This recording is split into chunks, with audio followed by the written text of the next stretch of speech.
Cele goes to China to boost crime-fighting techniques. Yeah, right.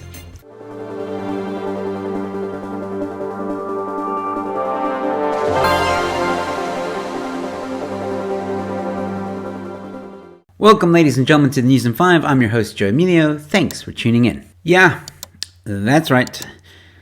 Bheki Cele went to China. SA police looked to China to boost crime-fighting techniques.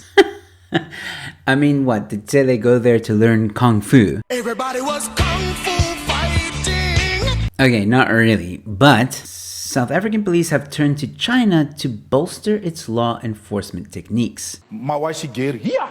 This emerged during a visit last week by Police Minister Bheki Cele, accompanied by a high-level delegation. Police exchange programs collaborating to tackle violent crime in South Africa through technological interventions and transnational and environmental criminal acts feature high on the agenda for Cele during the 5-day trip. Criminals must feel you, must taste you. Cele met with China's Minister of Public Security, Wang something, to discuss security preparations for the Brics summit to be hosted in Johannesburg, where President Xi Jinping will join other head of states at the summit in August. So it's really all about the Brics summit. They're going to beef up security and whatnot. Trust me, the ANC does not want to upset their communist friends.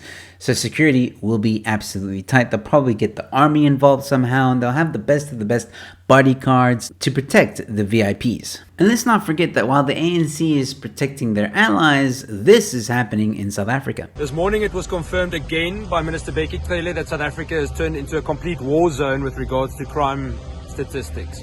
A minimum of 11 women are killed every single day in the country. That's about 1 every 2 hours. And if we look at something like murder, we're just below 80 per day. That means that every single hour in South Africa, at least 3 people are murdered. While I'm telling you this, we are standing outside the Paarl Regional Court in the Western Cape, waiting for yet another murder case to be heard. This time it's Sipokazi Boy. She was brutally murdered, dismembered, and burnt in a wheelie bin just over 18 months ago, just outside Paarl, and still today there's no justice.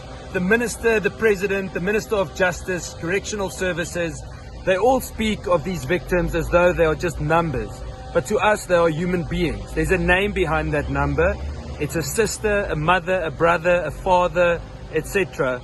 Yet to them it seems that normal people on the ground in South Africa are simply statistics. We are tired of this, and I want to ask the Minister of Police specifically, Minister Bheki Cele, what lawful alternative do we have if you can't do your job properly, sir? You and your team, along with the Department of Justice, are not only not integrated, but you are incompetent. And the ground level people that do try to do their jobs don't have the resources to do so. It seems that you need to be politically connected to see any kind of justice in South Africa. Remember, as context, that 9 out of 10 murders in South Africa go unsolved, and that the majority of rape cases do not see successful convictions. In fact, with rape, convictions are less than 7%. You have blood on your hands, Mr. Minister and Mr. President, and we want to demand that you start saying the names of victims like Sipokazi Boy, like Liesel de Jager, Mia Botha, Bokabo Po, and the list goes on. We repeat these names every time with the hope that you will stop seeing our people as numbers. Yeah, that's the latest crime stats in South Africa. Some of them at least. So while the ANC spares no expense to protect those at Brics, over 80 people in South Africa will die a day. Let that sink in. We don't need Cele to go to the Chinese for police exchange programs or collaboration or what have you. What we need is for Bheki Cele to be fired and then a complete rehaul of the entire SAPS system, law enforcement, what have you. And of course, for the ANC to footsack.